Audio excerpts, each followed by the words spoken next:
All right, Mr. Duke, let's do a quick audio check. Can you hear me? Testing, testing, testing. Bozier, plain dealing. Can you hear me? Okay. Hopefully they can hear us. We're going to do our 1 minute countdown, folks. Go grab your popcorn, tag a guest, and we'll be back in 1 minute.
All right, Mr. Duke Lowry, we are back after our 1 minute intro, and again, we get to see the Cypress District Board in fast forward.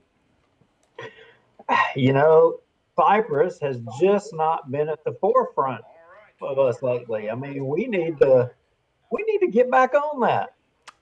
Yeah, we do, and I think I mentioned it last show or show before last, but I do have some new information about how they have not been keeping some money in a checking account like they need to. I'm not saying that they're doing anything illegal or unethical, but they're just certainly not keeping one particular account funded. So if there was a disaster, it would be a challenge for them. Surprise, surprise, surprise. Surprise, surprise, surprise. Okay, so for everybody that's tuning in and watching, let's see, we got about 9 people. David Womack's in, he's tagging some folks. David, We'll, David, David, that's my boy. yes, sir.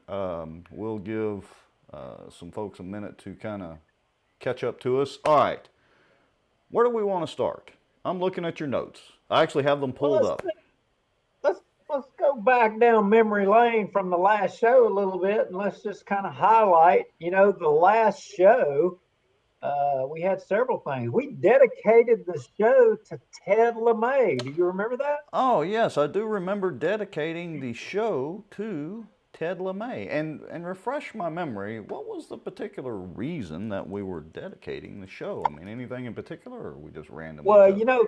Ted LeMay has a boat service station up here in Benton that Right. everybody from Cypress and Black Bayou take their boats up there. And anyway, I just wanted to mention Ted LeMay. In fact, maybe down the road here in a show or two, I may have a story to tell about Ted LeMay and the boat shop down there that he operates and how they do business. Would this be the correct Moores Marine right here? Right there off of Linton Well, Road?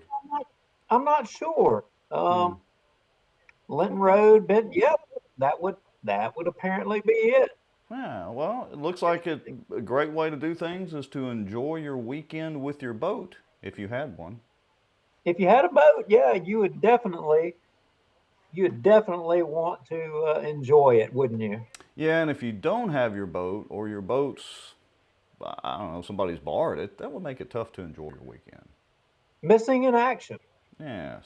Okay, so I'm going to switch us back. We already have some instant feedback from the comments. David, ooh, I've got it in red text. We got to change that. David says the last show was long. Yes, David, it was. No It, doubt about it. no doubt. But did David? I want David to answer something. Did he learn anything? Yeah, let us know, David. Did you actually learn anything? Let me see if I can change these colors here. And let me do one more, and then I promise we'll get with it here. So I was playing Yeah, that around with our software earlier, and you have an affinity for yellow. What's up with that? I don't know. There we go. Yeah, there we go. That's better. All right, last show was long. Mike Collier is in. Hello, Mr. Mike Collier. Barry Butler's here. We're at 12 people. Let's keep rolling. Okay. So we dedicated last show to Ted LeMay. May as well dedicate this show to him as well. What's next? Water woes, low Yeah, Walker. we went over the water woes, a little bit of low Walker, the Three Amigos, and what's going on with them. And Mm-hmm. but the last show was mostly about the mail ballot deep dive, and we've got some news on that front, right? Yes, we did. As a matter of fact, I think you tagged me in a post earlier. Now, I didn't go through the whole video because I was fooling with some other stuff, but give us a quick update. Maybe did Louisiana change course or somebody see the error of their ways? Well, it would appear that the Secretary of State pulled the RFP request, and he pulled it. Interesting. Apparently, public outcry, and maybe throw in a senator or two that are making a few waves about and asking questions, tended to have an effect. Well, let's give them a round of applause. Yay! Okay, so that's good news. Well, we did have a show disruption. Everybody that was watching, they did notice that, and that was one of the other factors that made the show go extremely long. Yes, I did forget to have my laptop plugged in, and it promptly ran out of battery juice and took us 3 or 4 minutes to recover. So last show was a two-part show. I am making sure and looking right now. I have 100% charge, and I am plugged in and charging too. So, okay, so Now, hopefully we'll avoid the show disruption. What's next?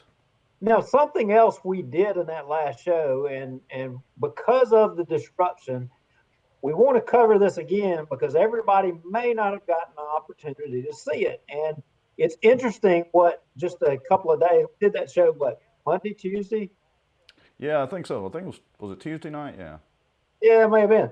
Yeah. So, and we were, if somebody wanted to stuff a mail ballot or commit mail ballot fraud, there was an article that anonymously from a Democrat operative who said that he knew how to do it and talked about a way of doing it. So we tested it.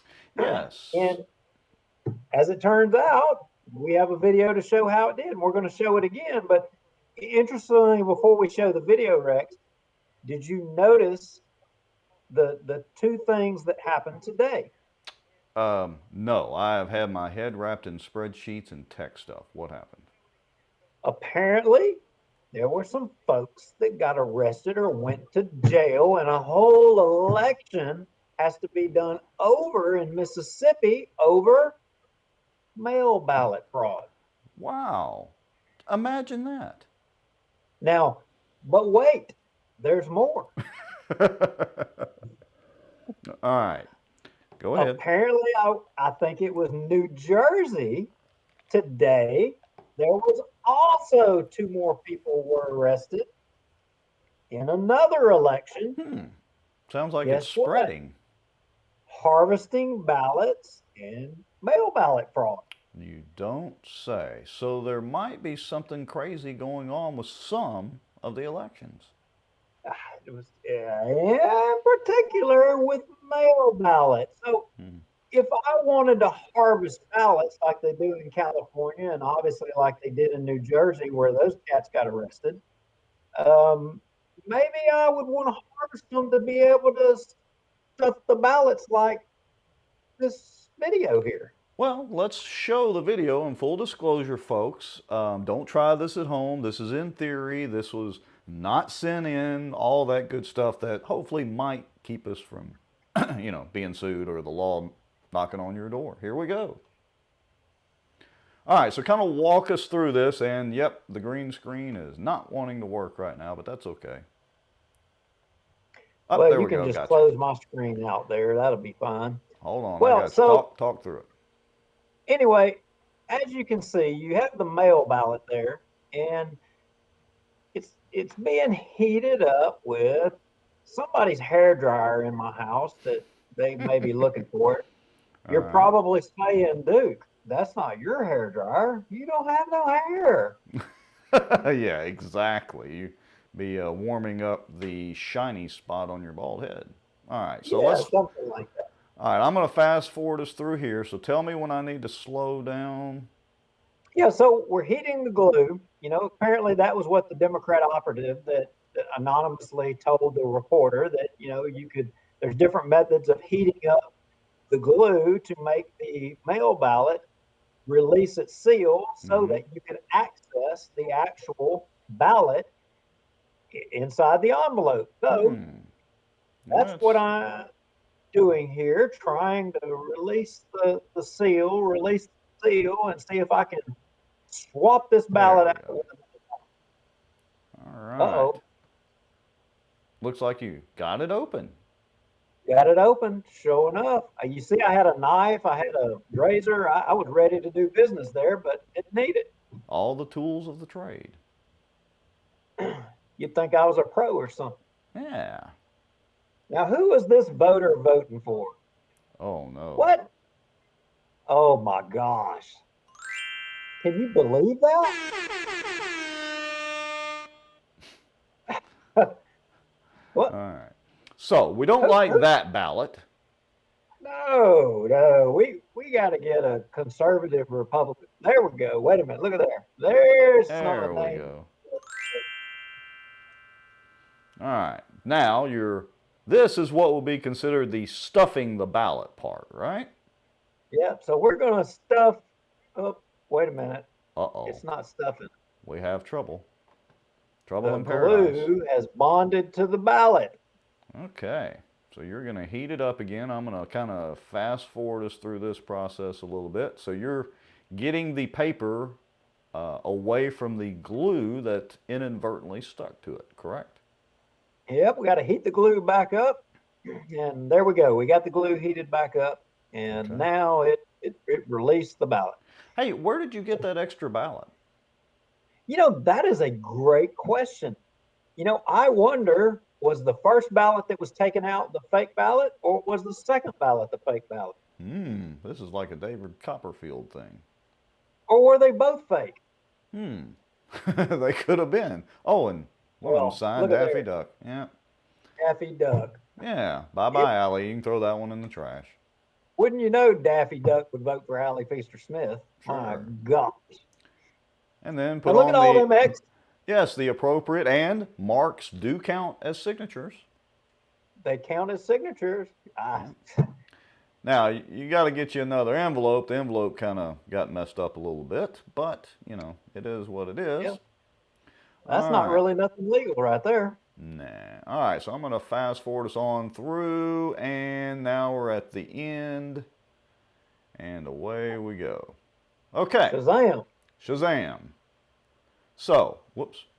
I'm going to kind of leave this paused here. So, for folks just joining in, basically, in actually the span of 5 minutes total, and I think this is probably your first attempt at ever doing this, you were able to successfully stuff a ballot using a hairdryer to heat up the glue, remove the existing ballot, add in another ballot, and seal it back shut. And the only thing you needed to do was an envelope, and that's not hard to come by either.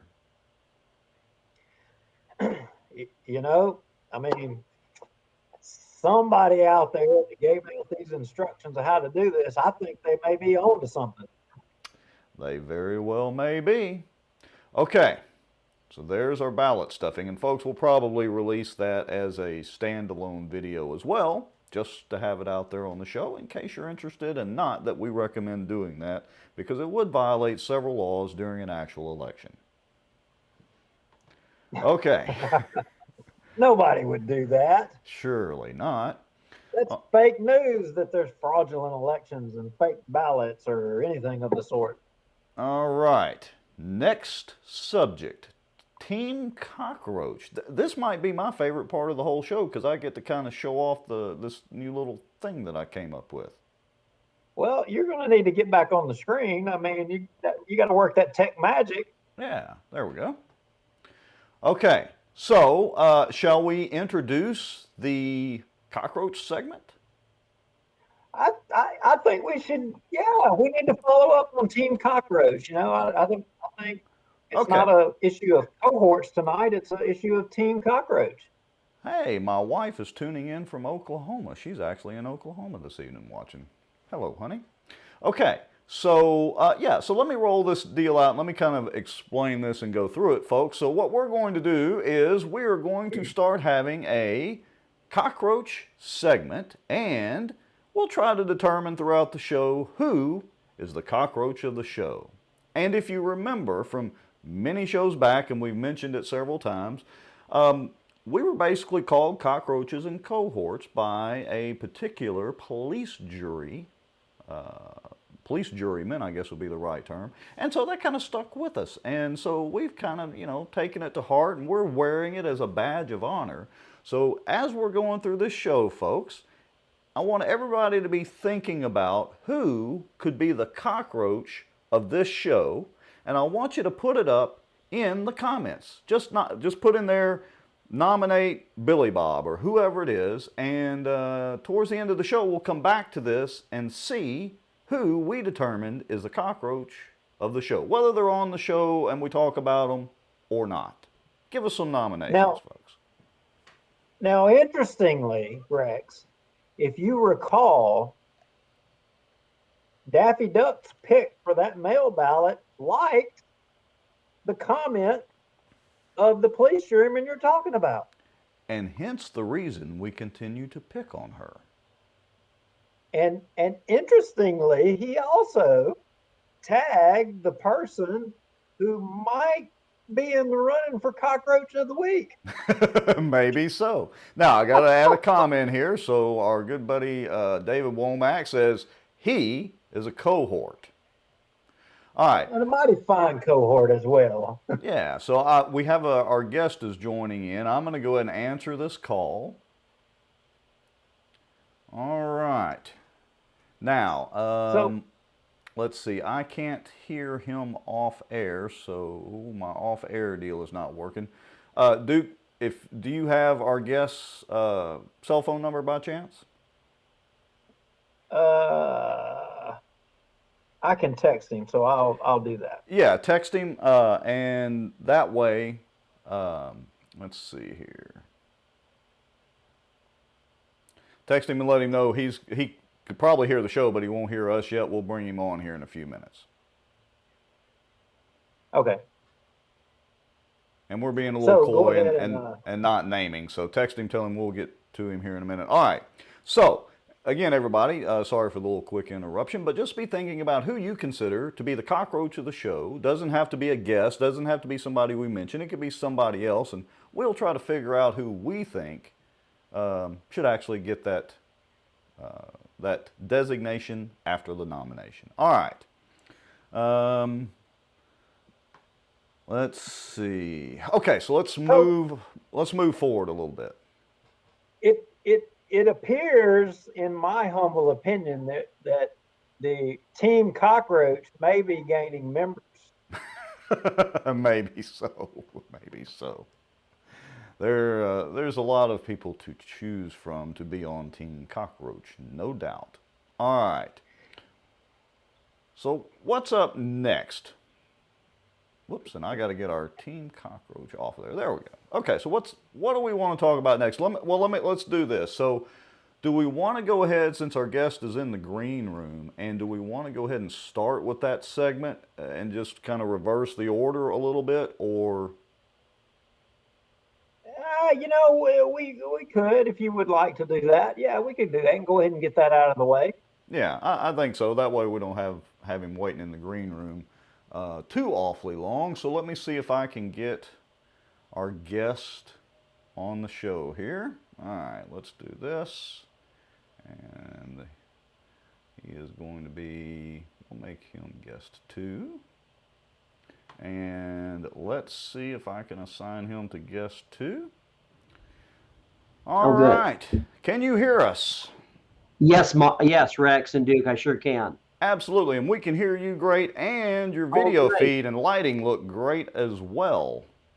Well, that's all due to our assistant, Lilia. She's awesome. Well, she is doing a fine job. Absolutely. So good deal. Good getting married in May, so pray that after she gets married and she has her 1 week or 1 month honeymoon that she thinks about coming back to work. I hope she does. Absolutely. I want her, I'm glad she's in love with her husband to be, but yeah, it'd be great if she still works with us. Absolutely, especially if she's talented enough to get you on the show with not any problems. All right, so I'm gonna change and do our little name tag there. So Duke, do you want to tee up our guest and do that good part? So to everybody watching, I would think that probably the majority of folks know this gentleman. He's been around a little while. I first met him. He was running for an office, and I really don't remember what it was. And he probably doesn't want me to say how many years ago it was, but he showed up to a fire station, my fire station in Old Bossier, and was introducing himself and asking for votes. It was very polite, and I always remember that interaction and thought a lot of the way he handled himself then. And it was well over I think about 30 years ago. Wow. That's very nice of you to say that, Duke. But if you listen to my wife, I haven't progressed in the last 30 years. I may have lost a little bit of ground. So she's still working on me. Good. Oh, and I want to make sure everybody that's watching right now, to be clear, we didn't introduce the cockroach segment and then John Milkovich on purpose. It's just the way it worked out when he came into the show. So I'm so glad of that. you are not in the running for that nomination this evening. So, hallelujah.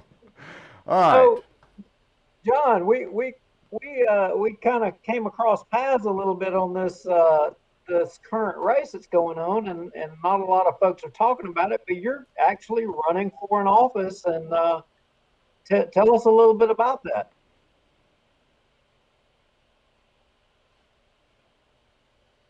Uh-oh, did we lose him? He is frozen. Yeah, it looks like he might have a little leg. He is frozen in time. Let's give him a second, and let me make sure we're still going full steam here. Yep. All right. Maybe send him a text. Tell him to close out of it, hit the link again, and rejoin. Because we're still looking and sounding okay. Technically speaking. I guess that was a tough question. He decided, nope, not going to answer that. Our reputation precedes us. We just scare candidates out of here. Absolutely. Well, anyway, all right. Yeah, he dropped out completely. Okay, so let me flip us back over here. So yeah, let's move back to the cockroach deal. So I'm just curious, Rick, what do you think is exactly the qualifications to be on Team Cockroach? I think you have to not follow the establishment status quo. I think you do not need to be part of the Good Old Boys Network. And I think you need to have a good enough set of kahunas to actually get out here and tell the truth. And then you can be on Team Cockroach. And by the way, our guest is back. Now, I think you were talking about the GOB Network, right? Yes, the GOB Network. The Good Old Boys. And we're not talking about the Dukes of Hazzard either. We need to keep calling it the GOB Network. That's what we need to talk about. Exactly, the GOB. Okay, John, you're back. I don't know what happened. You got frozen in time. Yes. I had the privilege, and Duke, thank you for your kind words. I'm going to remember those when next time my wife fusses at me and says there's still room for more improvement after 35 years. I had the privilege of serving in the Louisiana Senate for 4 years. I was vice chairman of the Senate Education Committee because I had a lot of passion for what's going on with education. And I'll tell you, the truth is, I had my head handed to me many times. And the reason, what I did is and again, this is either bragging or it's telling on myself. It depends upon your perspective. But in the 2016 to 2020 term, Duke and Rex, there were 4 bills filed to allow local school districts to get rid of Common Core. I filed all 4 of them. I was the only legislator. Again, some people don't agree with this, including legislators, politicians, bureaucrats, etc. There were 3 bills filed. I was the only legislator that filed anti-bullying bills 3 years in a row to get back to safe schools and basically say, listen, we understand pranks, we understand mischief, we understand that kids are going to be kids, but it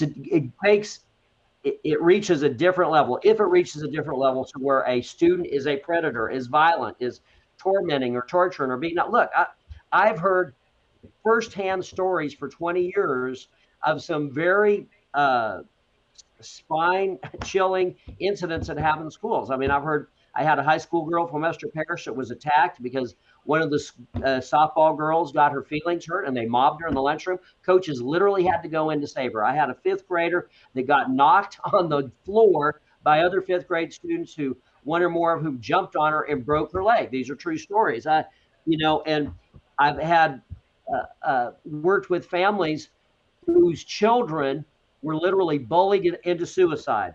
So I was passionate about school safety, and basically, if the teachers or principals see a student who wants to be a predator, again, not just having a bad day, but continually, consistently harassing, tormenting, assaulting, they need to be dealt with. And there's a place for them, but it's not in the school. And I just got off of a forum and they said, well, you don't give up on kids. No, but if they work hard enough to earn the right to an inside of a jail cell for however long, you don't give up on them. You say, look, there's consequences. You're not the only one that has rights. You need to learn to respect others. I'm sorry, I'm going too long on the question. Basically, I fought for 4 years. And the crazy thing, guys, is that when we filed the 4 bills to get rid of Common Core, you would have thought it was alphabet soup. All the PACs in Louisiana, the bureaucrats and the lobbyists, and the politicians, all lobbying for Common Core to keep it. When I filed anti-bullying bills, very common sense, said, look, if a kid is a predator, if he's violent, if he's vicious, then you can expel him. And doesn't mean you put him in prison, but at least you can kick him out of the school. And again, there's alphabet soup lined up to fight that. When I filed a bill, the Teacher's Bill of Rights, and Duke, I don't know if you know this, but in Caddo Parish, historically, if a teacher touches a student in the process of breaking up a fight, protecting himself, protecting somebody else, the teacher automatically gets suspended. The student doesn't. He may or may not, but the teacher's automatically gone. So we filed a bill that says, look, teachers can use reasonable force to protect themselves and others and students. That got shot down by one or more bureaucrats, lobbyists, yes, and they're a representative of the governor's office. Let me interject for a second. I want to pause on that for a second because, of course, I went to school in the late 70s, early 80s, or in the 80s. I graduated from Ruston High School. And look, we had plenty of fights. Not like there were fights all the time. In my entire 4 years at Ruston High, I think I can remember the police coming to the school one time. When we had our fights, it was we go meet in the parking lot, or there's a cemetery just a few blocks from Ruston High on the other side of the football stadium. We all met at the cemetery and settled it then. There were a few fights in the hallway, but the difference was if we got caught on school grounds, then the principal would either A, beat our rear end, or B, send us home to get beat.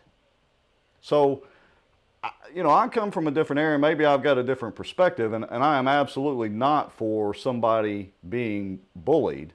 But I think David Womack had a good question here. What constitutes continually? Is it something where it's a couple of guys or a couple of girls who are settling something with a fight, or what constitutes a pattern?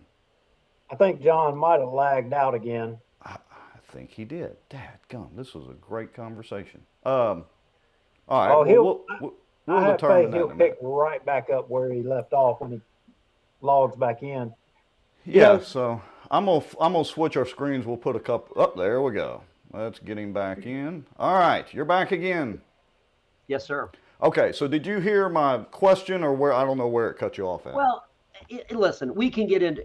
I mean, your point's well taken. We can get into semantics forever, but I think the reality is, I think, and when I filed the bill, I believe that principals had enough common sense to determine the difference between a spat or a fight or, get mad and then you shake hands and you're playing football on the same offensive line the next day. And children trying to drive someone really to Right. adverse circumstances. And Rex, I worked while I was in the Senate with two moms whose children were being bullied, their daughters were being, and they went to the school system over and over and over again. And by the way, one of my heroes in all of Louisiana is Brother Randy Harper. That's Duke's pastor, who has been a champion for kids that get bullied. But these are multiple instances, two in particular, where I got to know the families and work with them. They went to the school over and over and said, my daughters are being bullied. They're being bullied. They're being bullied. Well, one day, after nothing happens for months, and in one case, 1 or more years, the moms come home. And one day, a mom comes home and walks in and finds her daughter hanging. I mean, it's just the worst nightmare. The other mom, and this is a lady that goes to church with Duke, she comes home and finds her daughter hanging in her bedroom or in a closet. And, it's just devastating. And I think that they need a voice. But, I'm involved in this because I think school discipline is important, and I think the children deserve safety, not that the kids are ever going to be perfect. And then I think the other issue is our values. Look, I'm not ashamed to say I'm an imperfect Christian, but I'm a Christian. And I believe, and I know Duke agrees with me, I believe you do as well, Rex, there's a book out there. And I think this book is the smartest book that's ever been written. And it's called the Bible. And I don't think our problems are that we have a Bible. I think, Duke and Rex, our problem is that we have some academics and some intellectuals and some mainstream media that think they're too smart for God, too smart for the Bible, too smart for religion. Well, I'm just not that smart. I'm from Montana. I live in Keithville. I'm a country lawyer. I'm not too smart for the Bible, I can tell you. I think, and I believe this, and this may be, a little bit edgy, but I'm telling you, I don't have a platform.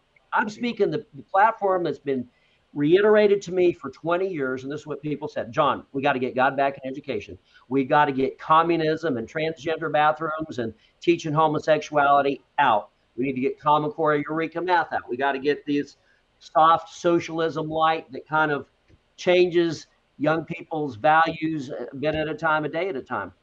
And it's really ironic that, it's our kids, our tax dollars, our grandkids, but then all of a sudden they get in the schoolhouse and it's their values.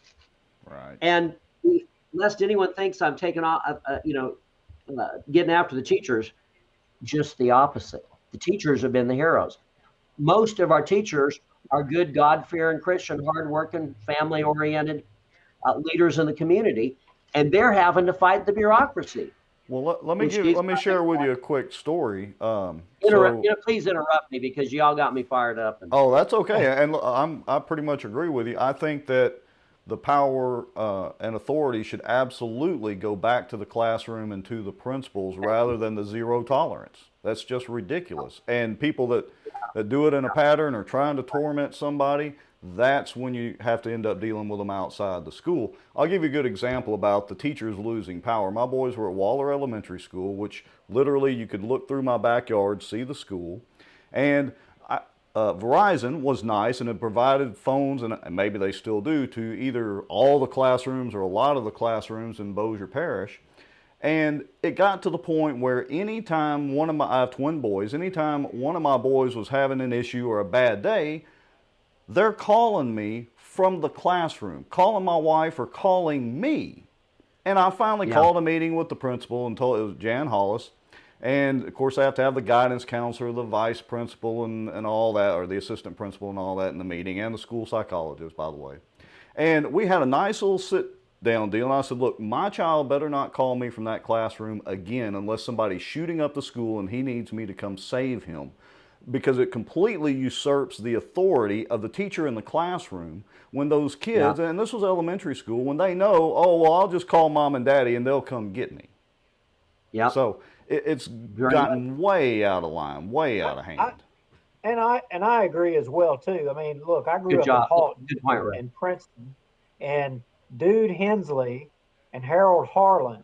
I think both of them have passed now, but I can tell you, discipline in school was not a problem. I mean, you did not mess up because they had a paddle that was notorious. Absolutely. And kids didn't cross the line. It makes me wonder how we got so sideways today to where teachers and principals are so limited in their ability to correct problems within their school. Yeah, and how do we fix that? I know you're had some bills passed. Oh, we lost him again. Well, we'll just wait a minute. He'll be back. Absolutely, absolutely. And while we There we go. have him in the holding pattern, There we go, guys. This is working perfectly. We have a little bit and then a second break, and you come back and we go again.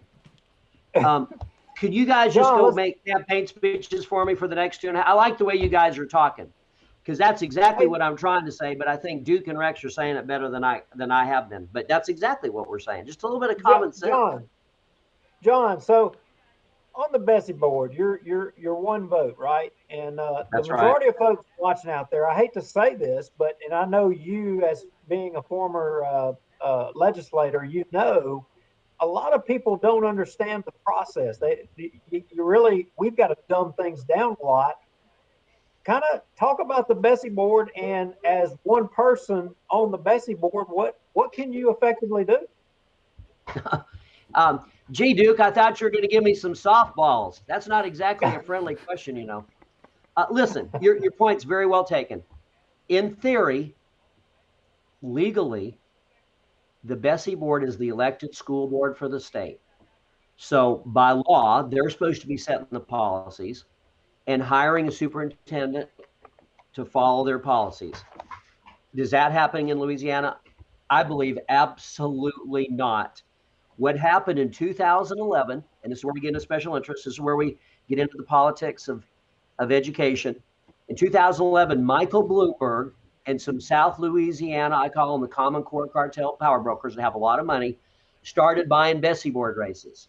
Since that time, as far as we can research, they have bought every single BESE board race since 2011, with the only exception that I'm aware of is Kathy Edmonston beat them. And I think was a fairly, so they've bought all the BESE board races. So you've got Michael Bloomberg, and that's the Michael Bloomberg, the former mayor of New York, and he may have been mayor at the time. And what, according to observers, and this is my opinion, people may disagree, why did they buy the BESE board? So they could ensure the appointment of John White as superintendent. What did John White do? He forced, people didn't even know what Common Core was at the time. John White comes in, he forces Common Core down the throats of Louisiana, takes people 2 or 3 or 4 years to figure out, man, this stuff was crazy. We didn't know it was, but the more we find out about it, the worse it is. In 2014, Duke and Rex, I went to a public forum in Bossier Parish College. There was about 1,000 people there, grandparents, parents, teachers, students, almost screaming from the rafters about how horrible this was. There was a former U.S. senator, I won't name him at this point, unless she actually pushed me to. And before that meeting, he said he was against Common Core, then he was for it. After that meeting, he went back. I saw his legislative assistant walking out of the place like he'd seen a ghost. The next day, he decided he was against Common Core again. It's a mess. And then what John White did is he did this. The legislators were hollering about it, so they did an elaborate dog and pony show to pretend that they were getting rid of Common Core. We still have Common Core. They changed the name. They moved a few commas. They changed "and" to some other conjunctive. But wait a minute. Common Core must be conservative. You know how I know that? Tell me. Because I know that in one of the campaigns that I helped with not too long ago, I did some research into what's that acronym that's this real conservative business organization that if you don't have their... Lobby. Bingo! So Lobby, as in my research, helped bring Common Core into the state of Louisiana. Now, what is up with that? Can you please send me that research after the show? Because Lobby has been for Common Core. Look, this is what's crazy. And let's get a little bit political. There's another candidate who's running with the support of Alan Seabaugh, who's, very politically active. And I don't know this young man, Mr. Miller. I don't really know him. I've met him, but I don't really know him personally. But this is what we know. His Louisiana Federation for Children is pumping thousands of dollars into his campaign. What do we know about Louisiana Federation for Children? I know because I was in the room when I was introducing the bills to allow local school districts to get rid of Common Core. Louisiana Federation for Children in 2018 lobbied for Common Core. 2019, Louisiana Federation for Children lobbied for Common Core. 2019, or I think it was 2018, I said, look, John White's illegally in office, 18 or 19. He's not even legally in office. He served one term. He's supposed to be reconfirmed by the Senate. And he basically said, what are y'all going to do about it? Who's going to go after me? And nobody did.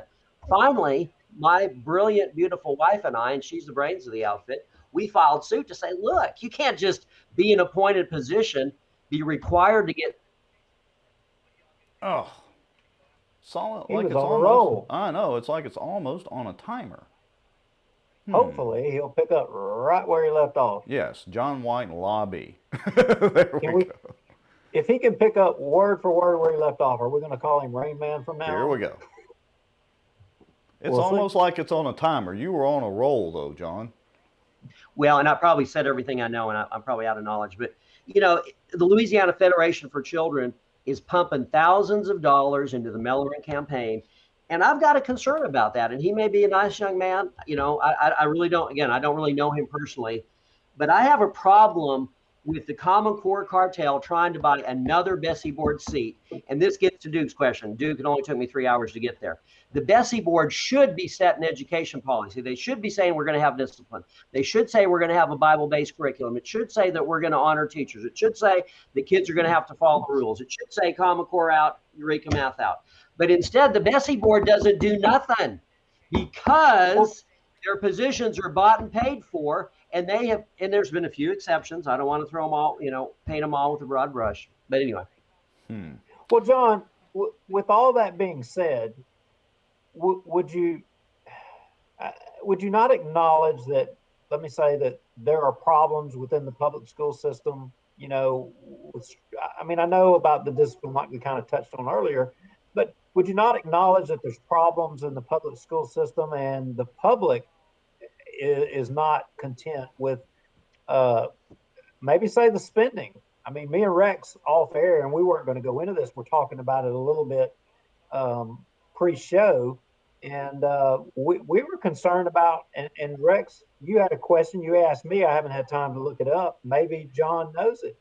What is the per pupil expense these days? And because not too long ago, we had a tax initiative in Bossier, and it was the largest in the history of Bossier to fund, you know, it was said teacher pay raises. But as a public servant in the past, I know that as a fireman, and I'm just going to describe it the way it was, in my opinion, we were the wedge against the public. How do we change that? I think the public feels that way and sees it that way. You are 100. You're more right than you know you are. You're 110% right. The Department of Education spends or distributes $6 billion a year, and 1.6 billion, you know, about 4.5 billion goes to the MFB, and I think so. That's going to be about 6 billion, and then the local school districts kick in roughly 5 billion. So Louisiana is spending $11 billion a year on education. That's K-12, and the DOE spends now 1.6 billion on their own little bailiwick. And 1.6 billion, that's a lot. You know, New York, that may not be a lot of money. Louisiana, that's a lot of money. Where does that money go? Well, let me tell you where it doesn't go. It doesn't pay teacher salaries, doesn't buy books, doesn't put a solitary brick in a single building. But guess where it goes? Vendors, software sales companies, computer sales companies, publishers. Let's go ahead and change publishers and books. And by the way, when John White was in superintendent, and our case against him went all the way to Louisiana Supreme Court. We lost the case.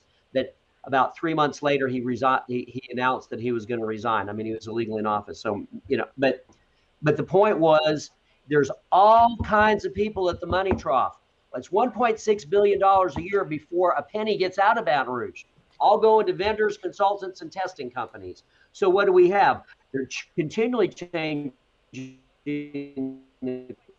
the trashy that includes all the garbagey stuff. I think I mentioned cannibalism, carnage, rape, mutilation, murder, homosexuality, and extramarital affair. Those all appear in DOE textbooks for grade school students before they get to 6th grade. Homosexuality is either second or third. One boy that wants to date another boy. That's being given to our children. And so, yeah, well, I think there's a lot of questions. And finally, I'm going to try to answer your question. If I get elected to the BESE board, what I'm going to do? I'm going to do a little shouting from the rafters. I'm going to tell the people of Louisiana, it's you thought it was bad. It's worse than you thought it was. And I'm going to say exactly what we've all been saying on the show, in which I said in the legislature for 4 years. I'm not all of a sudden coming upon these educational issues and say, I feel so passionate because I win a political seat. I had great reservations about running for this because I know what's involved, Duke, in the campaign. You know exactly what I'm talking about. But we're going to say, quit trashing our values. We're going to say, quit our money. We're going to say, it's time to get one. We're going to say, get rid of Common Core, and we're going to get rid of this crazy. And I think we're fixing like he is. I think we lost him again. That's perfect because I'll introduce my question when he comes back. You know, he's talking, and I'm listening to what he's saying, and yeah. I got to tell you, and this is just me and Rex talking here. I mean, you know, this is just between us. I often wonder why don't we just put a chalkboard back on the wall? Well, why don't we put a chalkboard back on the wall? Well, before we get to that, but that segues right into what I'm fixing to ask. So, John, I was looking up on some of the stats and numbers on what's spent per pupil. According to the U.S. Census Bureau, they have a survey and study on that they do, and I think it was as of 2018. The per pupil spending in Louisiana was up to, I think it was $10,400. I've got a screenshot of it somewhere. $10,400 per year. That's administrative everything per pupil in the state of Louisiana. We beat Texas. I think Texas was under 10,000. So here's my question to you as a candidate for the BESE board. You know, a lot of times what we hear is, we just got to have more money. We don't spend enough per child. We got to have more money. My question is, how much is enough? Is it 10,000 a kid? Is it 20,000? Is it 30,000? How much is enough? Because I would argue that our school system was better off when I was in school than it is now. And I'm quite sure we probably spent less money per child back then, even adjusting for inflation. So my question is, are you a candidate who does not believe that just throwing money at the problem will fix it? I need both of y'all are doing such a good job. Please make speeches for me in the next 2.5 weeks. I mean, it doesn't pay anything, but you're making your point. There's studies that show, and you don't need a study. My mom taught in a 2-room schoolhouse, she taught 4 grades in one classroom. And by the way, I don't think they had air conditioning. They might have had little wood stoves. They had no computers. And they got great education because I'm going to say it, my mom was a great teacher and the kids loved her. They spent the rest of her life, giving her flowers, as they say. No, spending a ton of money isn't making it better. So how much money has Louisiana spent in education since the Common Core cartel took over? And this is going to be an approximation. It's over, I believe it's since 2011 when they took over, say 2012. And that's about 9 years. I'm going to say conservatively, it's over $90 billion. I'm going to be mad tomorrow if I find out it was $88 billion. I think we can very conservatively say Louisiana spent over $85 billion on K-12 education. The short answer is no. Just spending money doesn't fix it. Morals, discipline, values, getting God back in education, getting rid of the trashy curriculum, getting rid of Common Core. How about the pledge, prayer, and patriotism? Absolutely. So let me ask you another question. So kind of educate me, because I know what BESE is, but like Duke was talking about, a lot of us don't pay super close attention to BESE. So basically, you said earlier that BESE is like the school board for the state. So do the parish school boards answer to BESE? Do they have to follow BESE's guidelines? How does that work? How does it flow? Oh, what a great question. And I'm going to give you a short answer because I don't fully understand. I mean, look, that's kind of a complex thing and there's a lot involved, a lot of moving pieces. And I'm not going to tell you that I know everything about that because I don't. But before I got to the legislature, Duke and Rex, there was a thing that they passed that said that the local school districts should have less authority. Like they need bureaucrats in Baton Rouge to tell them what to do, which I disagree with. I think the local school districts.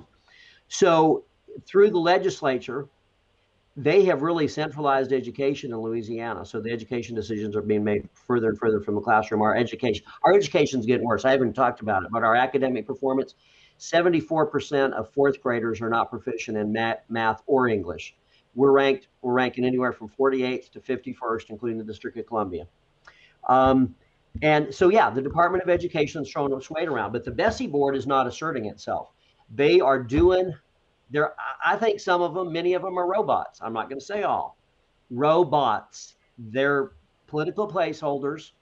And now we've got a campaign in this BESE board that's probably throwing more money around than anybody, funded by Louisiana Federation for Children. They've given thousands of dollars to the Mellerin campaign. They're for Common Core. They were for John White. And now they want to buy another BESE board seat, just what Louisiana doesn't need. I think we need Rex and Duke down there, and wear your hunting camos. And if you want to.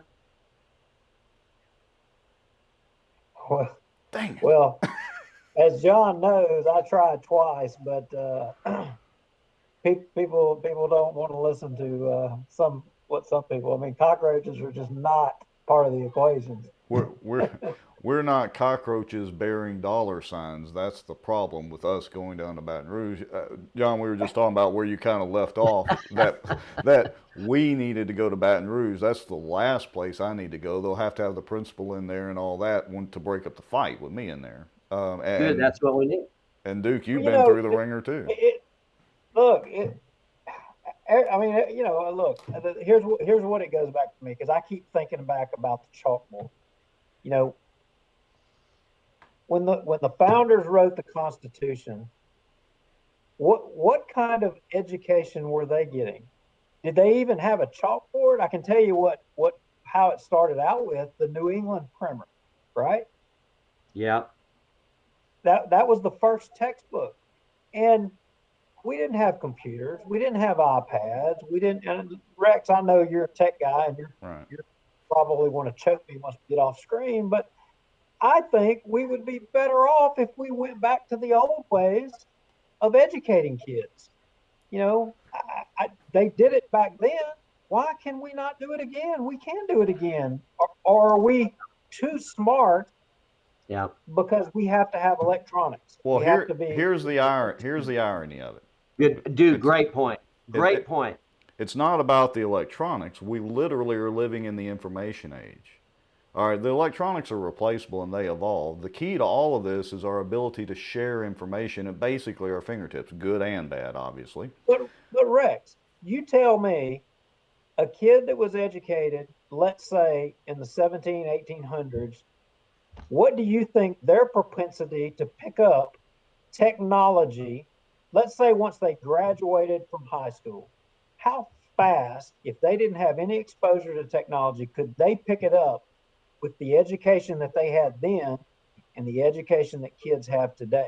Well, I don't know. They picked up horses and buggies and electricity and the telegraph pretty good once they got to it. So it's a relative thing. I agree with you that here's where I come at what you're saying, Duke, and John kick in here in a second. But it's back to the money thing. What's that smart board system that they have in all the schools? It's all the rave, but they have to fix them all the time, and they spend ridiculous amounts of money. That, to me, sounds like somebody's brother-in-law's cousin's aunt's uncle's best friend pitched it to whoever at BESE and some of the school boards that this is the greatest thing since sliced bread. And by the way, the price tag's only, I don't know, I'm picking a number, $10 million. Oh, and there's a maintenance contract and software contract. Somebody is getting rich off of this. It's not just the technology, it's the money. Sounds like voting machines. Bingo. Oh boy, this is no holds barred. You guys don't even think about wearing boxing gloves when you do this. This is why I could never be a politician, and apparently why God's told Duke that he doesn't need to be a politician. He needs to be doing this. Did you say the God Network told me I couldn't be a politician? Is that what you said? Well, that might be true as well, as we know, but I think it's a sign from God, G-O-D himself. He put the Gob network in your path to stop you, because this is where you need to be. All right. Well, listen, you guys are you're right. You guys have hit a couple things. Money doesn't make education. There's a lot of studies. Yeah, and wow, I'm getting a great message. I'm not going to say the gentleman's name. Yeah, the teachers are being mistreated. We're spending too much money. Technology. I'm not, if I don't want to be accused of being an anti-technologist, but it's good for people to learn how to read and know how to do math. Abraham Lincoln, one of the greatest thinkers, writers, and philosophers in the history of the Western Hemisphere, had 1 year of formal education. Abraham Lincoln. They had no computers at his school, by the way. And he did write the Gettysburg Address. He wrote the first inaugural address, second inaugural address, which are both classic examples of brilliant literature. And they said he could go to a courthouse and just tell stories and mesmerize. And that was sometimes the town entertainment people. But anyway, I'm wandering. But he went to 1 year of formal school his entire life. And what the schools he went to, they called them blab schools. Blab schools. They memorized letters, phonics, words, some basic math, and of course he was self-taught. So I don't agree with we're going to make education great if every kid has a $10,000 computer. I don't think it's that we're not spending enough money on education. And you guys are hitting all. Oh, dang it. I'm telling you, it's like clockwork. I need to time this. So, well, I was going to throw this point out, but I guess not, that Abraham Lincoln also pitched his idea of Liberia to Congress but could never get that passed. You're back again. You were on such a roll again. The tech gods are just against us tonight. No, I think I'm liking listening to y'all because I think y'all are making the points and y'all are right on everything you're saying. And it's just, but guys, this is my point. We don't have control over education. The people don't have control. The grandparents, and I mean, I could make this into a political speech or we could just be conversational about it. They have taken over education. And there's so much leftism and crazy anti-value, stuff. And they're not asking y'all for your opinion. And the BESE board members, I'm telling you, for by and large, are just going along with the Common Core cartel, just trying to buy this election as well. And it's Louisiana pro Common Core, Louisiana Federation, pro Common Core, pro John White, Louisiana Federation for Children, pumping thousands of dollars into the Millerin campaign. And look, anyway, I'll just leave it at that. I think we need whoever it is, we need a BESE board candidate that's not bought and paid for before they get south of Stonewall. Oh, I would agree with that. All right, so one more magic question. I'm circling back to I think what Duke had asked earlier. So, as a single member of the BESE board, should you get elected, how do you change that? I mean, where do you start? Tell the truth. Tell the people the truth about what's going on. Speak the truth to the BESE board. And, and I had 4 years of experience doing that at the legislature. And I'm not going to lie to you and tell you I won every battle. We were very blessed, and I give God all the glory, honor, and praise. We were able to pass some of the strongest pro-life bills in America, in Louisiana, that we had the privilege to introduce and help pass. But on the education bills, common sense stuff that you all have said tonight, that was harder to pass than the pro-life bills. I mean, it's a stronghold almost. And no, it is. It's a stronghold.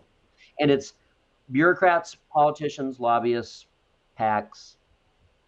Well, yeah, there's just too much administrative bureaucracy running around. I have an idea. Would you, if I get elected, would you guys go down there and help me fight them? You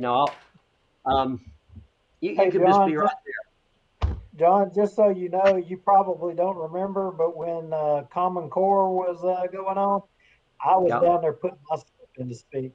But come on, they didn't let everybody speak, and I wasn't for it.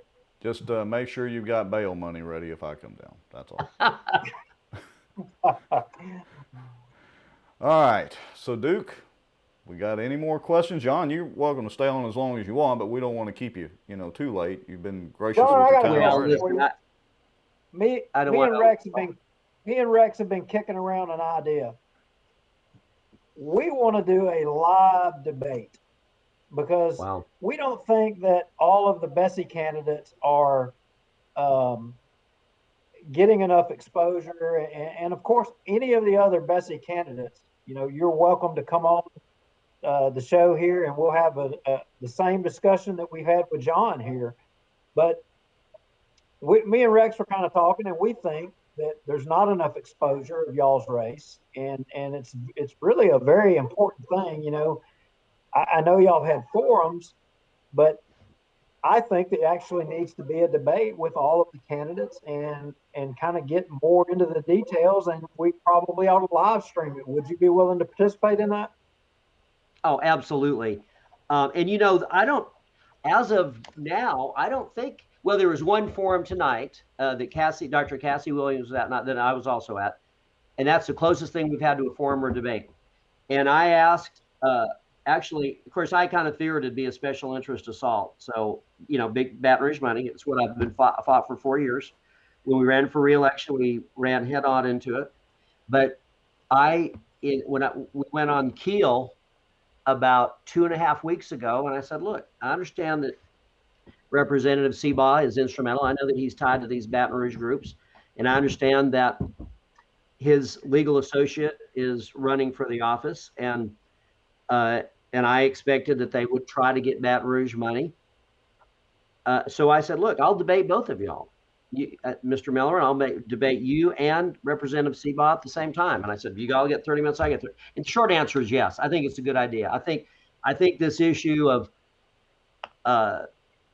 you know, where the money's coming from, where's our money coming from? Well, it's coming from ranchers, it's coming from cops, it's coming from carpenters, it's coming from a daycare worker. I mean, how Lost him again, like clockwork. It's like clockwork. Well, he'll be back in a minute, and I figure we'll probably go ahead and kind of finish wrapping. The thing is, he's got good at logging back in. Yeah. Yes, he has help. That is always a good thing. Okay, here we go. All right, you're back again. You're proficient at logging in anyway. I have presumed upon y'all's good Southern manners long enough. But listen, I really appreciate Duke and Rex. Thank you for letting me come on the show. I'm so honored. Duke told me about what y'all were doing. I visited him over in at Bel Air. He's one of Brother Randy's right-hand men. I know that Brother Randy trusts you and loves you, and I know that you really have his back, which is thank you so much for letting me come on the show, you guys. Oh, absolutely. Anytime. Yep. So, and you know, with that said, anytime you've got an issue or something like that you think might need a little bit extra publicity, feel free to reach out to us, and we'll be glad to try to help you out. Oh, thank you so much, Duke and Rex. Thank you all so much. Listen, keep up the good work, Lord. Can I pray for you? Is that legal? Absolutely. Oh, it is. Father, here. I thank you for these men. They're not doing this for money, God. They're doing it to make a difference in their community. I pray that you bless their efforts in Jesus' name. Amen. Amen. All right. We'll see you next time, and we'll reach out to you about this little debate forum thing and let you know. Sure. If I can say one thing, I hope you all set a time and then do it, because if you do the thing of, look, let's get everybody's available dates, we'll have it in December, 10 months after the election. So I mean, that's just my input. If you guys set it on tonight, I'm going to do my very best to be there. Okay. But I think yeah, that's anyway. You didn't ask for that opinion, so maybe you can just ignore it. All right. God bless you guys. All right, hey, y'all have a good night. All right, you too. Bye-bye. Okay. Well, that was entertaining. Yeah, it was, and you know, except for the little connection hiccups he was having, but hey, he came back strong every time. And look, for everybody that's still watching now or watching in the future, you know, this wasn't a hoorah, you know, campaign stump speech episode for John Milkovich, but he's a good guy and he shoots pretty straight, and he made for a good guest. He's got some good points. Yeah, absolutely. So where are we going to go from here? The Gob Network. I'm Team Cockroach, Gob Network. How do we segue from that to this? I don't know. We just went straight into it. But I wanted to make sure we got him on before it got too late for his internet connection. His internet connection just went completely to bed. So, do we want to move on to our next segment? We're at an hour and 4 minutes, or do we want to reserve that for another episode? Well, you know what's fixing to happen. Right. You know, the other BESE candidates are going to see that, he came on, and then they're going to want to come on, and which that's fine. We encourage them. John Right. asked if he could come on, and, absolutely, we'll send you a link. And if any of the other guys want to come on, or girls, y'all are welcome to come on. We'll send you a link, and we'll have, a conversation just like we had with John. Yeah, I agree. Why don't we, and it's up to you. We can go ahead and do it tonight if you want, but we're down to, I don't know, my software is showing about 8 simultaneous users, maybe 9 at the moment or whatever. So it looks like Rusty's kind of cutting in and out. So do we want to hit our other subject, or do we want to do it at the beginning of a show and we'll just do another show here in a day or two? Well, today's Thursday, so what are we talking? Maybe Saturday? Yeah, we could do it Saturday evening. Yeah, okay. Well, let's make it a plan then. Well, we want to do it, early voting starts, and for folks watching, early voting starts on Saturday, so we don't want to wait too long because it is a little bit relevant, of course, to the election. But I don't want to do it when we got 7 people at the end of an hour and 6-minute show. I want it at the beginning or close to it. Yeah, so the show notes will be easy. We'll start right off with Team Cockroach. Yes, I agree. All right, we'll folks. Have redo. So nobody in the comments that I can see was brave enough to nominate somebody for Team Cockroach. So we're going to study on it, and we will announce somebody on the next show, which should be Saturday evening, about the same time, dark 30. Saturday evening, dark 30 sounds like a plan. Okay, I'm going to grab some dinner. Good show. I'm so glad that Milkovich reached out to you and wanted to come on the show because he made for a good guest. Good little back and forth there. Yeah, so I think it's productive. Sometimes our plans have to change when we get somebody like that wants to come on. I mean, by all means, we need to get it out there so folks can see what they're about. And, absolutely. All right. Well, I'm out of here. Everybody, if you got some information, BosierWatch@gmail.com. If it needs to stay really anonymous, make a Proton Mail account. Do BosierWatch. Send an email to ProtonMail.com from your Proton Mail account that you make. And you can even not use your real name. We'll be glad to take a look at everything. We're going to close this out at 1 hour and 7 minutes, and set your calendars because we should be back on Saturday evening, and we've got a nice video of some water towers to play. Team Cockroach and the Gob Network. Long live the team of the cockroaches. We're out of here. Go Tigers.